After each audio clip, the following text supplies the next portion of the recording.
Oh, yes. Oh, yes. Oh, my. Oh, my. Pretty good. Pretty good. Pretty neat.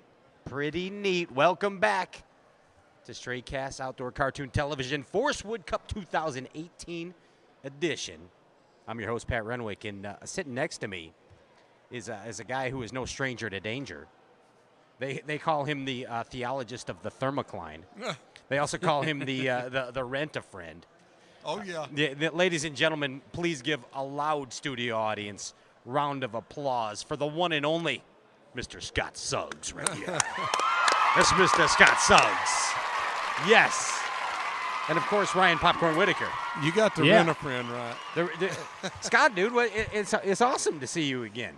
Hey, it's awesome to see you guys, but, you know, hey, under a different circumstance, instead of getting to fish this cup, I'm sitting here and having to be indoors and just sit around. It's kind of, you know, watching these weights out there on the lake, watching everything going on and having a knowledge of a body of water like I've got and everything of this place. It's really hurting me because I felt before this one ever even happened that this would be a tough one and would be a fun one to make sure you make, and it's kind of disheartening. Dude, it is. But this is the first question I have to ask you, and this is a vicious rumor that's going around right now, that actually you still have the majority of your $1 million winnings buried in mason jars under your trailer on Lake Ouachita. Is that true or false?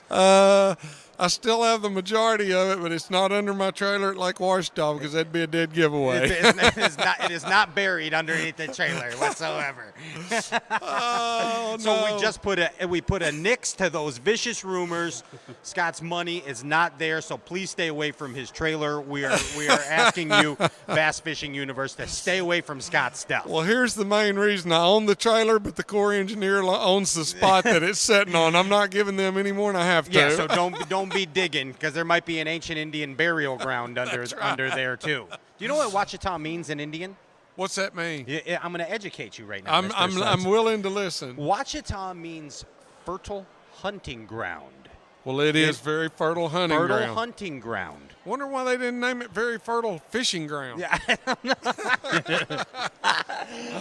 I have no idea, but I mean, I figured you'd know that. No, I didn't know that. What my deal is everybody that what I get the biggest kick out of is listening to people all over the country pronouncing it.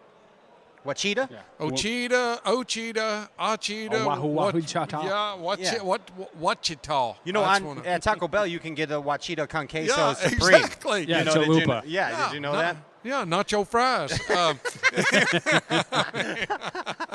But yeah, I mean, that is pretty cool, though. I like that history. Yeah, it's fertile hunting grounds right now. Perfect. Wait, I don't know how fertile it seems, but it's hunting grounds right now by the looks of those weights. It's tough. Those are people that are mad at me because I told them your money was buried under the trailer. Okay. They're actually trying to go there now while you were on this show right now. But no, bittersweet, dude. I mean, if anybody knows Lake Ouachita, it's you, Scott Suggs. And I mean, and you spent plenty of time here. Is it always this tough this time of year? I mean, is that the deal, or what's going on? No, it's always tough, but you know what's made it really tough is that people that are away from here that doesn't see what's going on. We have had 100+ degree days with heat index and stuff for so long, all the way through the summer. Our summer started in May this year. I mean, it's really been hot. Our water temperatures were in the 80s by the end of May, and it's never that way. And so we've had a crazy summer, and then right here during these guys' practice, we get 2 to 3 days of rain, heavy cloud cover. I mean, a fisherman's dream. And then yesterday, before dark, it clears out, gets sunny, gets bright, and then it goes right into today. High pressure. And it's high pressure, and these guys got hit right square in the face with the worst possible conditions you can get in August. I mean, and so it's really made it tough on these guys. So, I mean, historically, summertime fishing is always a tough beast to conquer. I mean, that's right. Okay, so sure, there's that scenario where you can get into some schooling fish. Yep. Okay, sure, there's that scenario, but I think the real deal is that's seems to be coming to fruition here. Also, is that It is just 5 bites. If I get just five bites, Right. I'm not talking about, 5 of the right bites. I mean, I might be talking about 5 bites. It's And and that's the deal. And I think a bunch of these guys banked, and this is from past experience on this body of water and these Ozark lakes and these lakes around this, Arkansas and Missouri and stuff. This morning, another thing these guys were hit with right square in the face was heavy fog. right. Heavy fog. And when you're on a clear water lake and you're out there and you've got fish schooling and it's heavy foggy, the topwater bite is next to impossible. It is. And I know that's what blows people away. They don't understand that, but it's just like us trying to run around in fog. It really messes with your depth perception. And it's the same way. Same for fish. A fish is looking straight into this fog, from down below. And so I think a bunch of the guys that were banking on that, going to catch them a quick limit this morning and get that 5 you're talking about, go fish for a big one. I think they got slapped this morning. They did, it backfired on them. And what's going to happen now, it's going to be the person who knows when to go to the bank, when to get off of the bank, and it's going to be that person that makes the right key little decisions right down to the end of this event, but also it's going to be the last 10 guys that fish this tournament will have no fingernails Monday morning, even the winner. It's that much of a nail biter. It's a trimmer. It's exactly It's right. the old trimmer. So, for example, I think when Brad Knight won this deal on this lake, he was back in a creek, wasn't he? He was back in a creek, and I mean, that was one of them deals. I kind of predicted that, to be one out of that creek. That creek had great numbers of bass in it at that time. But what happened as the pressure came, the high pressure like this and everything, he did figure that deal out. He figured out certain logs and everything, and it was a timing deal. And that's the biggest deal when it's to anything. When you're on a timing pattern and you miss that timing just a little bit, it can ruin your whole tournament. If you hit that timing right on the head each and every time, you do like Brad Knight did, and you win the Forrest Wood Cup. Exactly. Is this one of those deals where the most mentally strong guys are going to do the best? Yeah, I mean, not necessarily. It's going to be the guys. Yeah, probably. You're probably right, because the guys that have the patience, the guys that have the confidence in one thing or two things, and it's totally in their head. That's what they're doing. That's what they're going to, no matter what happens, that's what they're going to do. And that's when you're locked into something like that. And I'll tell you a person that comes to mind is Mark Rose. Sure. Super hard-headed, yeah. wants to drag a Carolina rig, wants to hit a hard spot, wants to hit a brush pile. And he knows when that timing's right and he hits that right one, he can fish all day with 2 bites. He can get 10 bites in 5 minutes. And we always Right. talk about timing, though, but this is what I don't get about timing. Or maybe I do get it and I just need it clarified, but we always say, when you get, like you talked about Brad Knight, it was the timing deal, okay? You're talking about Mark Rose, the timing deal. How do you, as a professional angler, figure out what that time is? Is that from process of elimination and what happens in practice, or is it just, what is it? Well, what the deal is like a morning you've had this morning and a last week you've had and everything of all this cloud cover and this rain and everything we've had. These fish are out. We're in Brad's situation. They were out on a big creek flat and they were schooling. They were strode. They were spread out. Mark on a river channel swings and different things on a river ledge. Those fish are spread out. They've been schooling and everything. These guys get bluebird sky. They know those fish are going to go to cover somewhere and hold tight. Brad's situation was some logs on a shallow flat. He was able to catch them. Mark's situation, he's looking at some rock piles or brush piles. And it's basically what we said, having the confidence, knowing that when these fish bunch up and these fish move around on these ledges and they get in that right spot and you make that right cast and you fire them up, it's quick, fast, and in a hurry. So timing might not necessarily be a specific time, but time. waiting it out until that time? Basically, the timing is when they group and they pull up on that certain spot. If your timing is right with theirs, or if you're patient enough to sit there all day till that timing happens. That's what I'm saying. Boom, it's okay, on. so that's the matter of That's timing. it. That's like you it. have to have, as Ryan said, that mental toughness and confidence in conjunction with that to know that at some point they're going to pull up on that ledge. Or they're going to pull up on them logs in that That's flat. right. Or they're going to be on that brush pile. But that's the tough animal. Patience. That's it. That's the tough nut to crack right there. That's Scott. it. I That's mean, it. And that's the thing about it. You've got to have that person that's got that mindset so strong. Listen here, the Forrest Wood Cup, you don't remember who won second last year. You don't remember who won second the year before. This thing is about one thing. You can win it the first day, or you can't win it the first day, but you can lose it. Sure, we hear that all the time. But that is a chance you have to take. No matter what happens, you have to go with your confidence, and that's what you have to do, and that's what the Mark Roses and them are doing. That's what Brad Knight did, and Brad come through and won. That's what everybody that's won stuck with their guns, and it comes out in the end they're in their favor. The only second place finisher I remember is Aaron Martens. Always, he's the he's the most yeah, famous but second place Aaron finisher. Martens said he's in the he's in the Guinness's Book of World Records for seconds. He is. Yeah, that's why he's the most. So it doesn't matter what tournament it is. When we think of second place, There it's you always go. going to be Aaron. That's it. Yeah, Aaron. there's no other person. I mean, no whatsoever. doubt. No doubt. I mean, I think he, instead of a big S on his shirt for Superman, he ought to get the big 2. The Yeah. two. And even the cape with Yeah. the big 2 on it. The cape should have a question mark on the back. Yeah, It's a question mark. And then right below the question mark, ND. Sacked Oh, it's outstanding. You talked about the big bites. Okay, catching the 5, looking for the big bite. Sure, the goal of any tournament fisherman. If you were out there right now, Scott Suggs, and you had to bank on a big bite, what would you do? What would you particularly do to look for that big bite?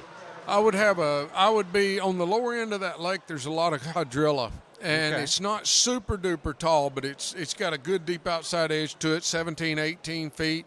And if I went and was fortunate enough to catch a limit, find me some spots somewhere, do whatever to catch me a little bit, to give me a little confident builder, I would go straight and I would run as many of those grass places as I could possibly run, highlighting stuff, whether there's a dip in it, a point of it, a bald spot on top of it, ambush points on these spots. Gotcha. And I would run as many as I'd look on my GPS, and I'd look on the mapping on my Navionics. I'd line up and pick out as many of those as I could. 90% of the time when I'm over here fishing and I hit these highlight spots, I get my bite in the first 7 or 8 casts. You're going to run the percentage spots and That's fish it. the dots. And You're that's it. And I'm going to make 7 or 8 casts. You're going to get that bite quick. I'm going to throw a big Texas rig worm. I like a Berkeley power worm and red bug, and I'm going to rock The old and roll. red bug. That's it. Red I'm gonna bug or rock and roll. plum, you can't beat that That's one. it. When I was here, I caught them on plum. When I won before, I caught part of them on plum. But that high percentage point is exactly right, and I'm going to make 7 or 8 casts, and I'm gone. Boom.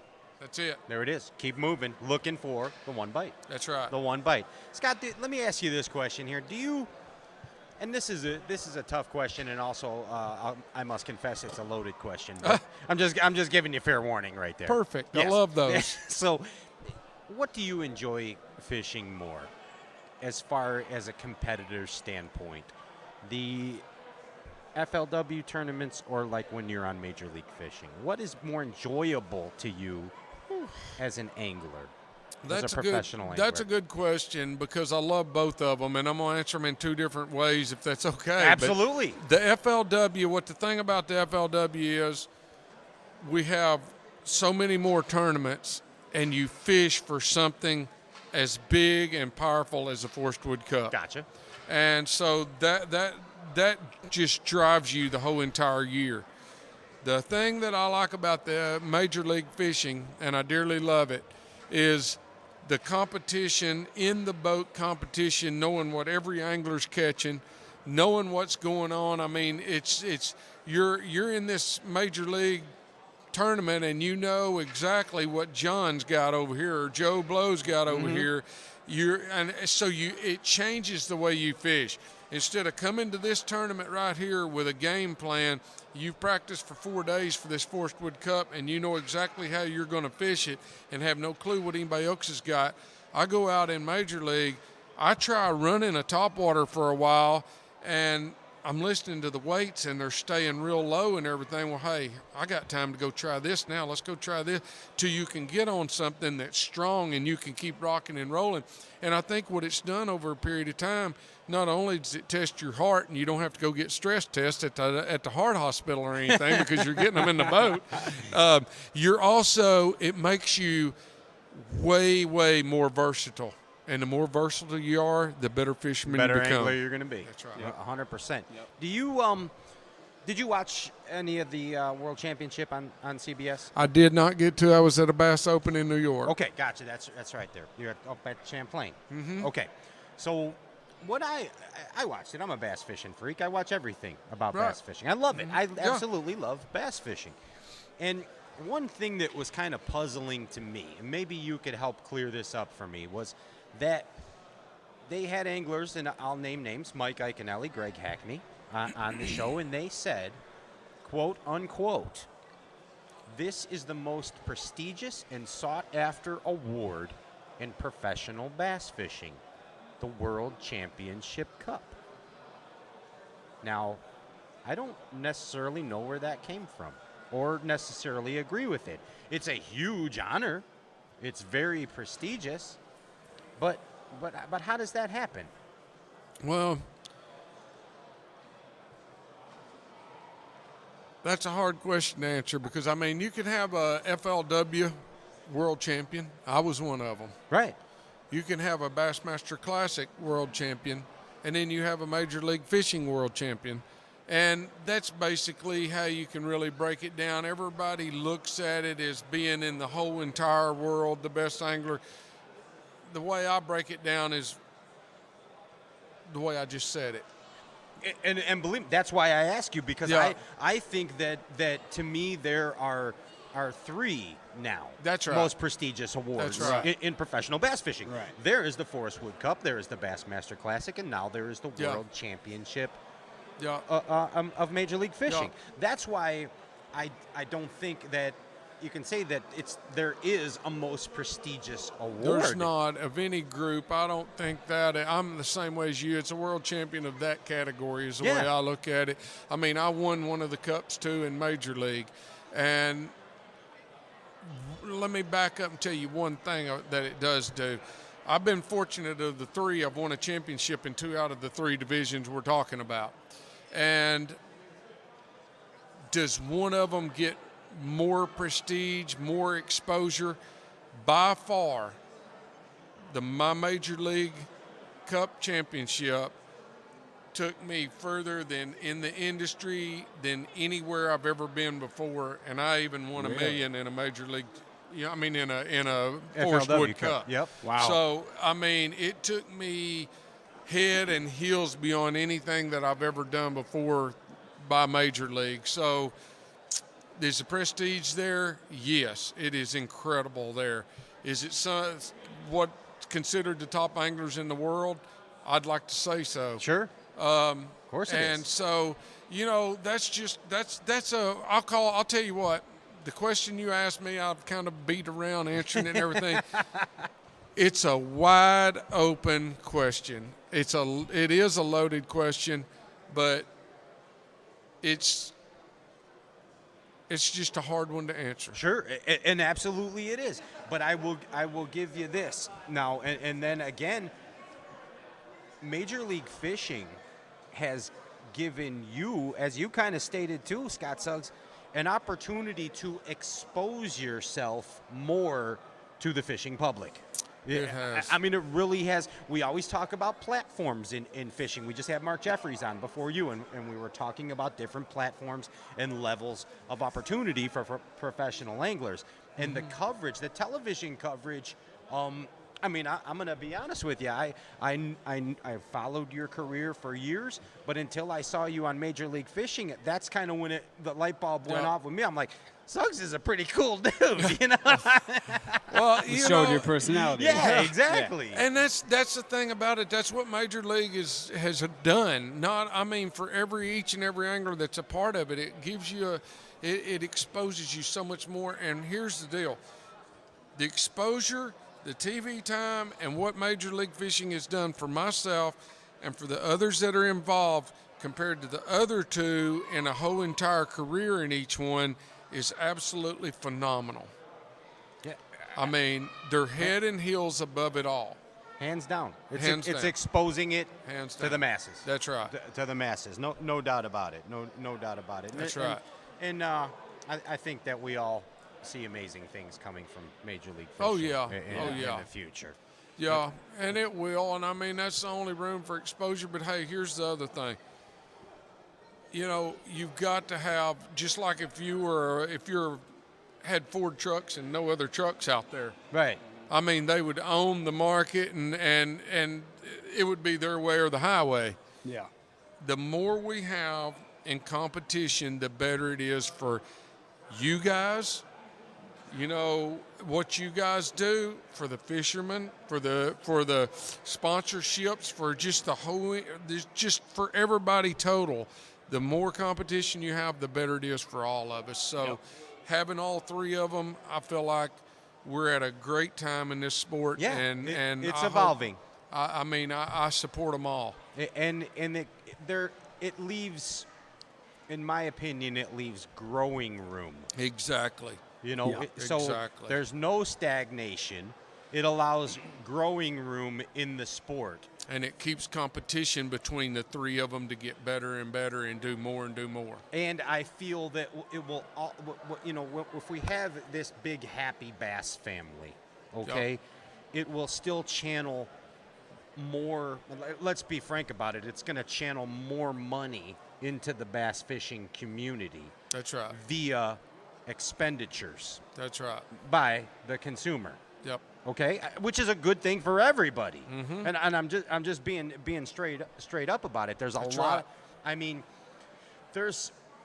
and I'm trying to think of a proper way to phrase this. There's a lot of money being taken away from professional anglers because of some things going on in the industry right now. There's a lot of money or exposure being taken away from sources of media in the bass fishing industry right now, including a show, an internet show like this. Right.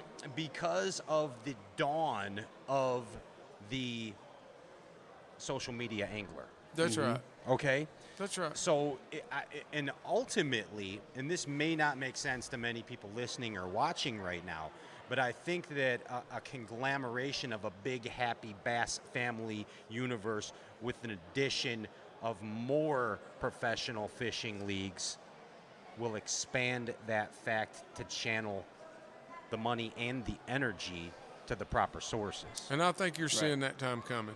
Yeah, it's time. But like I said before, and I'll say it all the way through, I support them all. I fish something in all three different bass, FLW and Major League. And, you know, like you said, I see it in each different one of exactly how you just worded it. And there is a time that it all needs to come together. It needs to be channeled as, back the way it should be. Right. And we need to see things that we've never seen before. And, hopefully one day we will see that. And I think we will. And so I'm like you're saying, change is good, and I'm always looking for change. Exactly. And people, change is also scary, but change is for most part, it can be very good. That's right. And here's what I would hope for as a bass fishing fan and someone who interviews professional bass anglers. I would hope that, and especially for you professional anglers, that there might be some sort of correlation where you guys can continue to fish multiple leagues at once. Yeah. So in other words, scheduling, where you could have a tour of events that you like back in the day, BASS events, FLW events, many multi-tour pros, right? Oh, yeah. Many. Yeah. Look how great Hackney You know, did on that. I did it. You did too. I did it. Jason Christie, Hackney, Ish a Monroe. bunch of us. Ish. Yeah. I mean, Ish Ayler. is the old warrior of doing it, you know. And Sure. I mean, and you know, and another thing that we're into all this and everything, you know, we've taken away this year. I say taken away. We've in FLW Tour next year there will be co-anglers no more, and I pay due respect. I mean, to all co-anglers who have fished FLW Tour in the past. I mean that Tour has been here forever, and we've had co-anglers forever, and they have been a strong part of getting this where it's at. But there is a time in a professional sport to where there's change that needs to be made. Yeah. And we're only talking about 7 events that a co-angler's not going to be in. FLW has Costas and everything else that these guys have still got tons of opportunities to be co-anglers in. And it also, the way I look at it, there were some of these co-anglers that were so good, they need to be fishing the professional division of the Costas and the BFLs and things like that. That'll force the issue. And, you know, and this is a thing, back to what we're talking about, change. Change can be good to make things even better for everybody. This is one change that I think could be awesome to help move forward in the sport right here to where now you have 3 true levels of pros fishing their way, and I think it could be that's what I was just driving at a while ago. Now you've got just a professional angler in the boat in Major League. You've got them in the elites. Now you've got them in FLW. Yeah. So there's that competition against each other now to improve and make things even better for everybody. Sure. And so I think this is a great move for FLW this year. And believe me, I do respect every co-angler that's ever fished with us, and I hope you continue your career through the Costas. Yeah, absolutely. Now, I haven't heard it.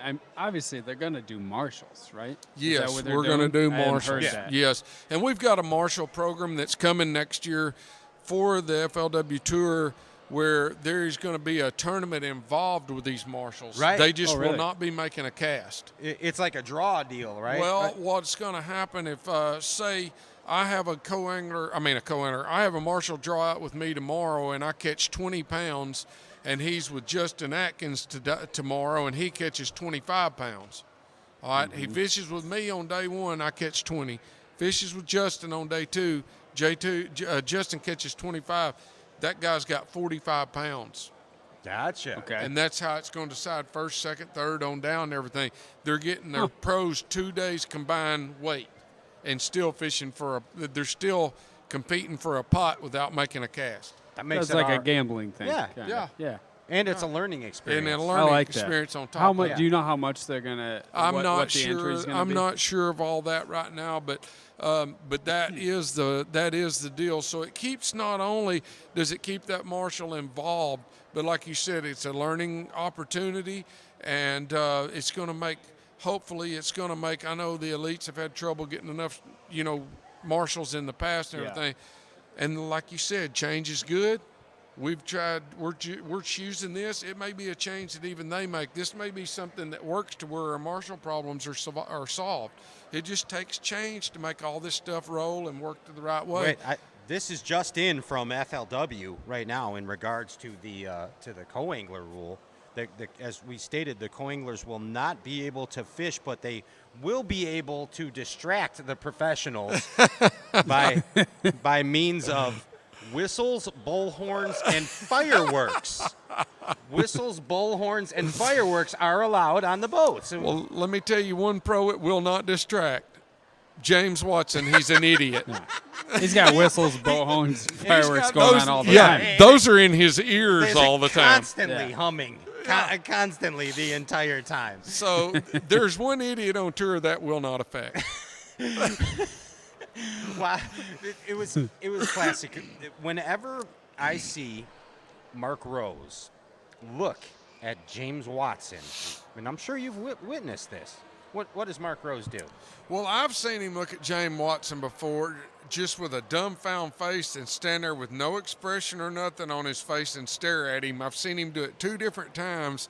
And the whole time I'm sitting here, because Mark and I are super duper close, and I'm sitting here thinking, I wonder what's going through his mind. But I've never had the gut to ask him. Thank you, Scott. It's the same thing. He gives him like a blank stare. Mark will stare down Watson, and then he'll go, watch my head.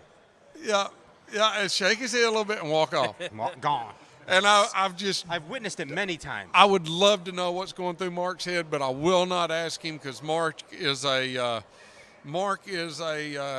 true religious, let's put it that way, a church-going guy. I mean, he is an up-class person, and I would hate to put him in the opportunity of asking him something like that and him maybe cuss. Yeah, no, we wouldn't want that. He did shock us last night in his AOY speech, though, when he actually said that he was considering buying a carton of Marlboro Lights because a certain other angler does so well when he smokes them. A couple. And we know who he's talking about. It isn't Smokey the Bear either. It's Smokey Thrift. Yeah. True story. Mark said that. I was like, wow. Oh, that's I've seen hilarious. so many fish caught with a Marlboro Light in their mouth. Yeah. I'm going to have me a little talk with Mark, because he's letting some of these bad things rub off on him.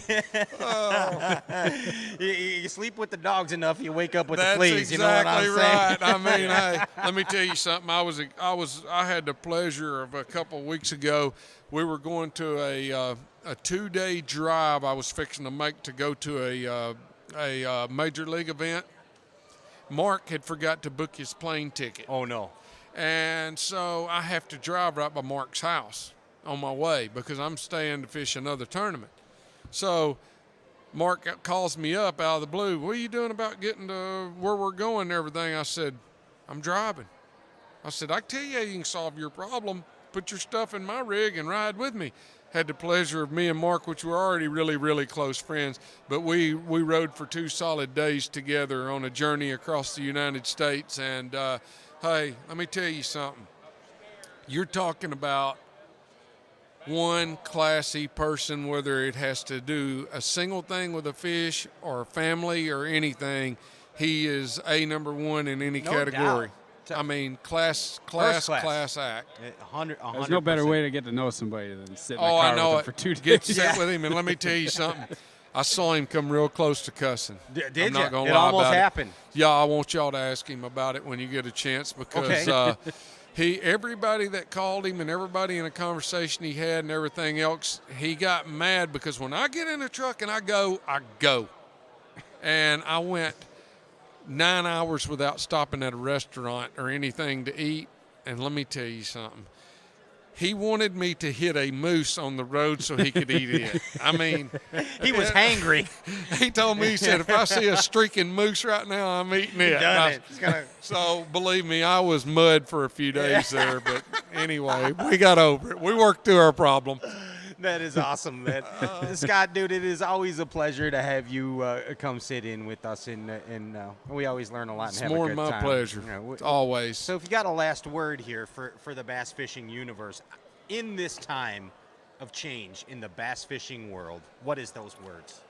Well, I mean, how long do I have? You have 43 minutes. Oh, do I? Yes. You know, here's my biggest deal. This is my only thing, and it's kind of like preaching a sermon here, but for these new young kids coming up, these high schoolers, these college people, and even new anglers that are just coming out, let's still remember what the word respect means to other anglers.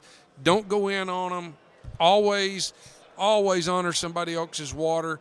Don't do unto another that you don't want done to yourself. Golden rule. And that's a golden rule, and that's the greatest advice I can ever give you. Thank you. And tell them not to eat yellow snow also. Yeah, never eat yellow snow. There it is right there. Ladies and gentlemen, that is Scott Suggs right there, FLW and MLF Tour Pro. Thank you again so much, Thank Scott. you. Hey, Thank I'm you. Pat Renwick, Ryan Whitaker, Andrew Ellenberger. Put the power poles down. Don't go nowhere. When we get back, it's more action from the 2018 Forrest Wood Cup. Ciao.